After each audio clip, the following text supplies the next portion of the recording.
इस कहानी के लेखक हैं डॉक्टर मयूर नागरे। Welcome home. रमेश बैंगलोर में नया नया आया था। वह एक आईआईटी कंपनी में इंजीनियर था। वह गांव से अपने पूरे परिवार के साथ आया था, उसके माता पिता और उसकी पत्नी। बैंगलोर में रमेश को उसके बजट वाला फ्लैट मिल नहीं रहा था। जो फ्लैट उसे पसंद आता उसका रेंट ज्यादा होता और थक हार कर रमेश और उसके पूरे परिवार को एक फ्लैट पसंद आया। वह 2 BHK का था और उकसा रेंट रमेश के बजट में था। अगले ही दिन रमेश ब्रोकर से फ्लैट की चाबियां लेकर अपने घर का सामान लेकर नए फ्लैट में शिफ्ट हो जाता है। रमेश की पत्नी गृहिणी थी। रमेश का ऑफिस का समय सुबह 9 से शाम 5 बजे तक का था। रमेश शाम 6 बजे घर आता।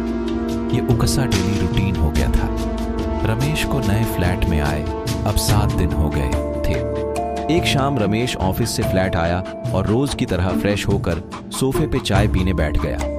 रमेश के माता पिता और उसकी पत्नी तीनों पास ही के एक मंदिर गए थे, तो रमेश हॉल्ट में अकेला था। अचानक रमेश के फ्लैट में रखा टीवी ऑन हुआ और एक सीरियल शुरू हुई जिसका नाम था वेलकम होम। रमेश को लगा शायद उसी से टीवी का रिमोट का बटन दब गया होगा और टीवी चालू हो गई। घर में कोई नहीं था तो रमेश को लगा क्यों ना थोड़ी देर यह सीरियल ही देखा जाए, टाइम पास भी हो जाएगा। सीरियल में जो पात्र थे यानी हीरो के माता पिता, हीरो हीरोइन, बस इनके नाम अलग थे। बाकी सीरियल की कहानी की पृष्ठभूमि रमेश के कहानी से बिल्कुल मिलती जुलती थी।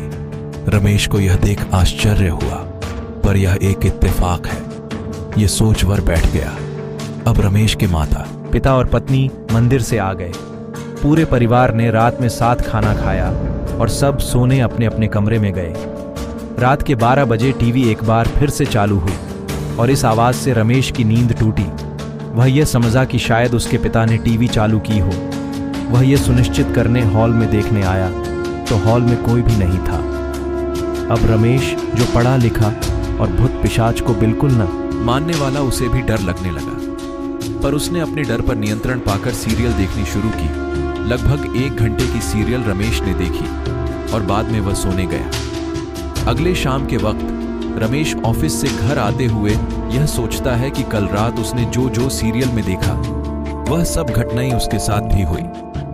रमेश यह समझ गया था कि उस फ्लैट में जरूर कुछ अजीब है और उस टीवी से उसे कल होने वाली घटनाएं आज दिखाई देती हैं। आज रात फिर 12 बजे टीवी शुरू होती है और उसमें हीरो की उसका बॉस प्रेजेंटेशन में हुई गलतियों की वजह से डांटने लगता है।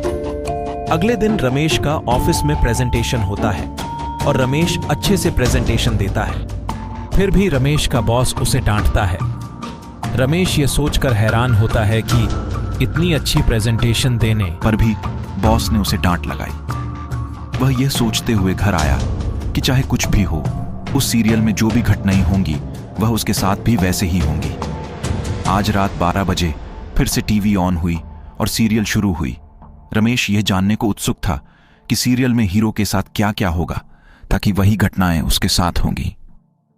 सीरियल में दिखाई देता है कि हीरो को पुलिस अरेस्ट करके पुलिस स्टेशन ले जा रही है और उसके पूरे परिवार की हत्या की गई है। हत्या का आरोपी कोई और नहीं बल्कि रमेश है। पुलिस वालों ने उसे हत्या की वजह पूछी तो रमेश ने कहा कि यह हत्याएं मैन नहीं बल्कि हमारे घर पर एक टीवी है जिस पे ठीक रात 12 बजे एक सीरियल लगती है, उस सीरियल ने की है। पुलिसकर्मी यह बात सुनकर बड़े जोरों से हंसने लगे। टीवी सीरियल भी किसी की।